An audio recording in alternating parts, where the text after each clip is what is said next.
Olá pessoal, eu sou a professora Lorena Ponce de Leon, de Redação, e a gente vai hoje para a aula 7, como melhorar o teu texto e evitar o branco.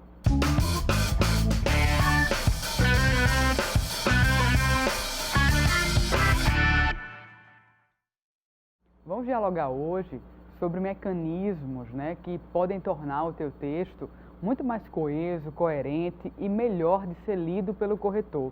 Eu trago aqui para vocês hoje questõezinhas estéticas, que parecem bobas, tolas, mas que fazem toda a diferença na hora da correção do teu texto. Então é importante, na hora que você for começar a fazer a sua produção no Enem, que você tenha um texto limpo, um texto esteticamente bem organizado.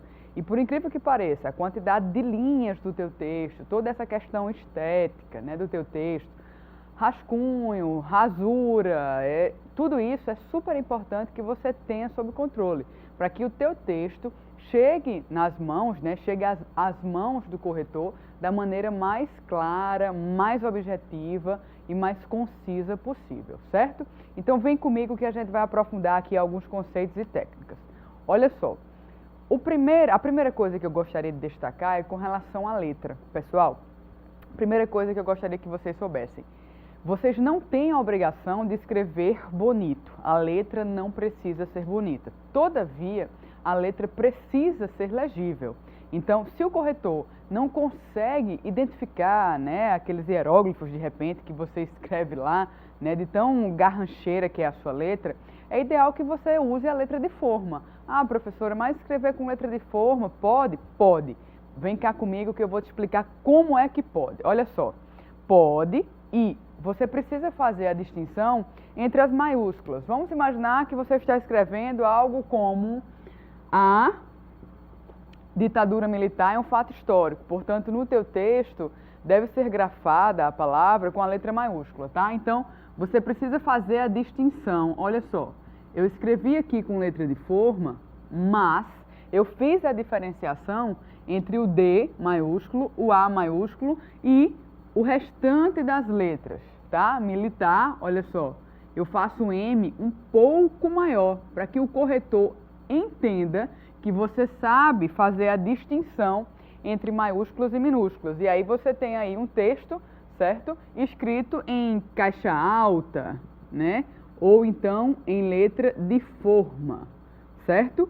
Você pode fazer isso no Enem, não tem problema nenhum, desde que você faça a distinção, como eu fiz aqui, olha, das letras maiúsculas dentro do teu texto, tá certo? Feito isto, não há problema nenhum. Então é uma maneira, claro, de resolver essa questão. É uma maneira de resolver esse impasse aí para você que não tem uma letra tão legível.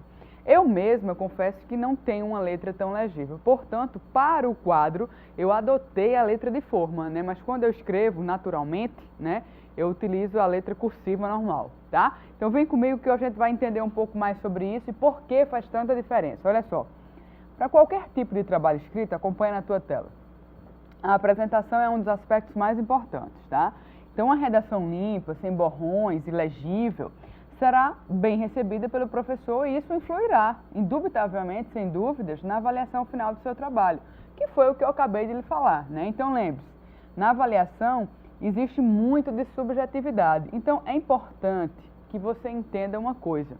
São centenas de avaliações a serem corrigidas pelos corretores do Enem, Então, eles têm uma quantidade aí de provas a serem corrigidas. É importante que você entenda que quanto mais a sua redação for limpa, coesa, coerente e não dê trabalho ao corretor, ele não vai ficar horas lá aferindo, verificando, usando uma lupa para entender o teu texto, melhor vai ser a tua nota. É claro que o corretor que corrige sei lá quantas redações por dia, de forma rápida e vai estar cansado, vai tentar ainda destrinchar a tua letra feia. Então, quanto mais você conseguir escrever de maneira clara, melhor para o corretor e para você também, porque a avaliação é muito subjetiva e isso pode contribuir para a sua nota, tá? Porque essa questão aí estética faz toda a diferença no teu texto, tá? Acompanha aí comigo, olha só.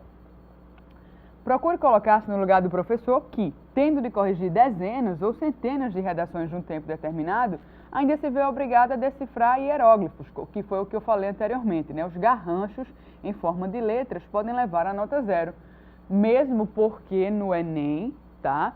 Há, né, claramente no edital que, se o corretor não entender a sua letra, a sua redação pode inclusive ser anulada e obter, claro, uma nota 0, porque o corretor não entendeu a sua letra, tá? Então é importante que vocês entendam isso. É critério de anulação no Enem a sua letra feia, a sua letra ilegível. Feia não, perdão, né? Ilegível, porque a letra pode ser feia e pode ser compreensível, né? Mas aquela letra incompreensível, ilegível, é que leva a nota 0. Então, muito cuidado com isso, tá bem? A opção que eu vos dou é exatamente essa que eu coloquei no quadro agora há pouco. Ou escreve com a letra de forma, né, o que a gente chama, né, na linguagem computacional de letra em caixa alta, ou então você procura escrever de maneira mais devagar para que a sua letra fique bem feita e legível, tá bem? Olha só, eu trouxe um pequeno exemplo aí que faz toda a diferença na sua vida. Olha só, o corretor entende, pessoal, quando a letra está muito grande, quando a letra é demasiadamente pequena, quando você faz bolinhas ou outros desenhos no pingo do i, que o i tem um pingo em cima. As pessoas, vem comigo, que fazem o seguinte, elas simplesmente acham que o i minúsculo tem uma bola em cima. Não tem bola nenhuma, pessoal, é um simples ponto. E isso faz toda a diferença. A pressa na hora de colocar esse ponto, às vezes faz com que você faça um acento. E o corretor não está lá, né, corrigindo com você a redação para que você vá lá e identifique esse tipo, mas foi na pressa. Tem que ter muito cuidado na hora de fazer o teu texto. Tem que fazer com calma, porque todo e qualquer deslize conta ponto a menos, tá? Olha só, é importante vocês perceberem, olhem na tela aí. Acentos demasiadamente pequenos ou em lugar duvidoso, veja bem, olha esse exemplo aí da palavra mamãe. O tio fica em cima do A, mas o tio está quase abarcando aí o E. Veja bem, mas foi a pressa, o corretor deve entender. Não, pessoal, é obrigação sua fazer de maneira correta. Exercício. Veja bem, dá para diferenciar o ponto do acento, a palavra exercício tem acento agudo nesta sílaba aqui, nesse primeiro si, exercício. Você não consegue diferir o acento, né? E o ponto do i. Então é importante que você dê muita atenção a esses pequenos detalhes que porventura você acha que não contam ponto, mas contam ponto sim. Vamos adiante. Olha só, com relação às ideias agora. A consciência é o melhor livro de moral que temos e é certamente o que mais devemos consultar. Essa frase é do Pascal. Veja bem, se você diz, hoje não estou inspirado, não gostei do tema, não sei começar a redação, na hora de um branco, né? E esses comentários aí são de alunos, né? Em final de aula de redação. Eu sou professora de redação há mais ou menos uns 8 anos e eu sempre escuto isso dos meus alunos. E agora tem uma frase mais moderna, né? Mais contemporânea, que diz o seguinte: professora, eu estou com bloqueio criativo. Não existe bloqueio criativo, meu filho. Não existe, existe falta de leitura. É o que eu sempre chamo a atenção nas minhas aulas. Você não escreve bem porque você não lê. Ninguém no mundo é capaz de escrever bem sobre algo que não conhece, né? Então, primeiro, para escrever, para exercitar a escrita, para produzir um texto sobre determinado assunto, você precisa ler antes. É claro que esse processo deve ser feito no ano de preparação para o Enem e toda essa bagagem cultural que você traz dos anos anteriores, de estudo, de pesquisa, de viagens, tudo isso conta na hora da produção. Mas é claro que no último ano, no ano que você está no terceiro ano, que você já concluiu o ensino médio, é importante que você se dedique a praticar e fazer pelo menos 2 textos por semana. Isso mesmo, 2 textos e que eles tenham uma correção e um feedback. Há várias páginas, sites que trabalham dessa forma. Se você não tem como alguém corrigir o teu texto, manda para um desses sites, digita a tua redação e você tem de volta esse feedback. É muito importante que você tenha esse feedback, fala com o seu professor, tira suas dúvidas, porque a sua redação corrigida, né, e presencialmente com você, faz toda a diferença, tá? Então, é importante que pelo menos um texto por semana você produza e o tenha corrigido. Mas o ideal mesmo são 2 textos por semana para que você consiga, né, trabalhar a maior quantidade de temas possível, tá bem? Vamos lá então, olha só. Exija mais de você próprio. Memória, sensibilidade, imaginação, inteligência devem entrar nesse jogo. Faça mais perguntas a respeito do tema, isso mesmo, olha só. Quem, quando, onde, como, o que é isso? É importante, né, que você faça esse processo de pesquisa. E é muito importante também, e aí talvez você, poxa professora, mas eu não tenho tempo. Vai ter que destinar um tempo. É como um atleta, pessoal. O atleta ele não consegue aqueles músculos exorbitantes da noite para o dia, ele precisa se dedicar. Ele precisa ir à academia, ele precisa trocar a alimentação para que ele tenha aqueles músculos ali bem definidos. Da mesma forma, são vocês. Vocês, para escrever bem, precisam praticar. E para praticar, vocês têm que destinar um tempo para isso, né?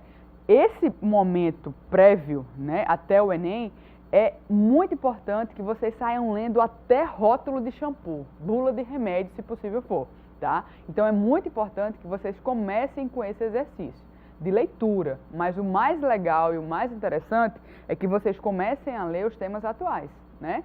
Esses aí que são mediaticamente conhecidos, esses que são possíveis de cair no Enem, tá? Depois, daqui para o final dos nossos encontros, das nossas aulas, eu vou fazer para vocês aqui um apanhado dos temas gerais, inclusive que eu acho que pode ser que caia, tá? No Enem agora, 2017, tá bem?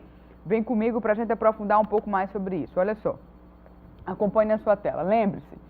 A pior inimiga da redação é a preguiça mental. É esse bloqueio criativo que vocês dizem tanto ter aí. Olha só. Isto é justo? Quais as causas? Quais as consequências? Sou contra? Sou a favor? Posso enumerar exemplos? É importante que você escreva as ideias para não esquecer. Faça uma lista de tudo que lhe vier à memória. Quanto mais ideias, melhor. Não se preocupe em saber se as ideias são boas ou más. Escreva-as, simplesmente. Anote tudo, sem ordem, sem critério, sem censura. Use palavras abreviadas e frases curtas. Vem comigo aqui. Por isso a importância do rascunho. Eu não conheço ninguém que consiga produzir um texto, né, perfeito, impecável, sem fazer uso do rascunho. Então é importante que você saiba organizar suas ideias. Vem comigo. Olha só, é muito importante que quando você vá fazer qualquer tipo de produção, mas qualquer tipo de produção em casa, num exame de vestibular, no Enem, em qualquer lugar, organiza um esquema que faça da seguinte maneira. Você sabe que a gente tem 3 principais partes no texto dissertativo argumentativo: introdução, desenvolvimento e conclusão. De modo que o desenvolvimento é a maior parte do teu texto. Veja bem, aqui você vai trazer o argumento 1 e aqui o argumento 2. Aqui, pessoal, é o que a gente chama de introdução e aqui vai conter a tua tese. Isso mesmo. Professor, o que é a tese? A ideia central, é o caminho que você resolveu seguir. Veja bem, você já parou para pensar que os temas do Enem, eles trazem sempre uma discussão, uma polêmica, né? E pedem para que você se posicione a respeito de algo. Vamos imaginar, redução da maioridade penal, você precisa se posicionar. Vamos imaginar, o aborto, legaliza ou não legaliza, né? Você precisa se posicionar com relação à legalização e descriminalização da maconha. Vai ou não vai? Então, você tem sempre que ter um ponto de vista. Não é interessante que você faça uma dissertação ortodoxa? Por um lado, o aborto deve ser legalizado por isso. Porém, por outro lado, não, gente. Isso fere a competência 4. Isso é incoerência. Você precisa defender um único ponto de vista. E esses argumentos aqui, veja bem, eles vão sustentar a sua tese. Vamos lá, imaginar que o tema é redução da maioridade penal. Aí eu vos trago um dado do IBGE, que diz o seguinte: menos de 1% dos crimes cometidos no Brasil são cometidos por jovens e adolescentes. Uma pessoa que começa uma redação com um dado do IBGE como este, tá? Que diz que menos de 1% dos crimes cometidos no Brasil são cometidos por jovens e adolescentes, Tá na cara que essa pessoa é contra a redução da maioridade penal. Veja bem, menos de 1%, né? Então não faz muito sentido reduzir a maioridade, porque aí os bandidos e traficantes vão assediar os menores agora, né? 14, 15 até os 16. Então você entende que para sustentar esse dado científico, esse dado que eu trouxe, eu preciso de argumentos. Então não vale a pena reduzir. O que é que eu vou falar para que eu possa sustentar isso aí? Não vale a pena reduzir porque, primeiro, os presídios já estão superlotados. E aí não há uma divisão por crimes, de modo que quem rouba uma galinha fica na mesma cela daquele que estupra. Então quem roubou a galinha vai prender a estuprar. É assim? Então não faz muito sentido reduzir, haja vista que eu tenho uma superlotação dos presídios. Argumento 2, vai ter que sustentar mais uma vez o que eu falei aqui acima, tá? Veja bem, o argumento 2 pode ser algo do tipo, vamos imaginar, o país já carece, né, de mão de obra e carece também, né, de uma educação de qualidade. Ah, professor, o que é que tem a ver educação com violência? Tem tudo a ver, é uma relação direta. Quanto menos educação eu tenho, né, maior a minha desigualdade social e maior a quantidade de violência que há na sociedade. Então, uma coisa está diretamente ligada à outra. Aí eu começo a falar sobre isso e eu vou para a minha conclusão, que é o último parágrafo do meu texto, fechando e sugerindo propostas para que essa situação melhore. Então, o que é que eu vou fazer aqui? Eu vou sugerir, né, alternativas para que você tenha, por exemplo, educação de qualidade no Brasil, para que as pessoas não se envolvam com crime, certo? Um outro caminho para que não se reduza a maioridade, mas também que esses jovens não morram no mundo do crime, e assim sucessivamente. Então é importante que aqui você tenha umas 2 ou 3 propostas interventivas que dialoguem com o teu tema para você finalizar. Certo assim? Está compreendido? Deu para fazer uma explanação aí mental de mais ou menos como tem que ser?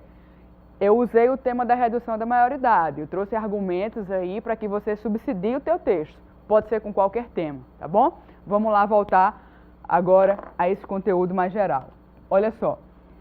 Elimine as ideias para não fugir ao tema, tá? Então você precisa estar ligado e voltado ao tema. Vamos imaginar que o tema seja o do Enem 2015, a persistência da violência contra a mulher. E aí você vai falar da luta da mulher, da ascensão da mulher no século XXI.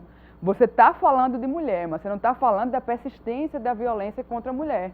Vamos imaginar que o tema 2014 foi a publicidade infantil em questão no Brasil. Aí você fala de publicidade no geral. Você não abarcou a publicidade voltada à criança. Então você falou apenas de publicidade. E isso é tangencial ao tema, tá? Então você precisa ter cuidado para não fazer isso. Falar da coisa genérica se o Enem pede algo mais específico, tá bom? Olha só. Eu tenho aqui 2 questõezinhas, né? Porque na redação é diferente do que acontece com as outras disciplinas, que vocês têm aí alternativas a resolver e os corretores esperam de vocês que acertem todos nas provas objetivas uma única alternativa. No Enem, a gente tem propostas textuais. Então, veja bem, esse aí trouxe uma charge, tá? E tem no seu livro, no seu material, tá? Que tem aí visivelmente uma mão sustentando, né? Como se fosse um mamulengo aí, um boneco, né? Uma pessoa. Isso, pessoal, se a gente faz uma análise mais profunda e sem nenhum tipo de linguagem, somente com essa linguagem aí não verbal, você consegue perceber a influência midiática sobre a população. Então é uma grande crítica que se faz, né, aos meios, né, televisivos, midiáticos, com relação a algumas posições que eles assumem diante da sociedade. Então você tem uma mídia que, de toda maneira, manipula a sociedade. Então é importante, ela dita moda, dita padrões de beleza, dita padrões de consumo e a gente acaba, né, sendo ludibriado por essa situação. Então essa é a análise aí dessa primeira proposta. Você pode aproveitar e produzir um texto, né, os limites, né, da liberdade de imprensa, os limites dessa, por exemplo, dessa manipulação midiática. Produz um texto. No teu material tem um textinho falando sobre isso, você pode aproveitar a oportunidade da escrita e depois pede para o seu professor corrigir, tá? Para que você tenha esse feedback, de modo que você não cometa mais os mesmos erros. E aí trabalha com o processo de reescritura. É muito importante. Recebeu a redação corrigida? Não vai engavetar, não. verifica os teus erros e reescreve a redação, de modo que, se esse tema cair, você já tem argumentos suficientes para embasar o teu discurso, tá bem? Então, até o nosso próximo encontro, fique com o nosso material, bons estudos!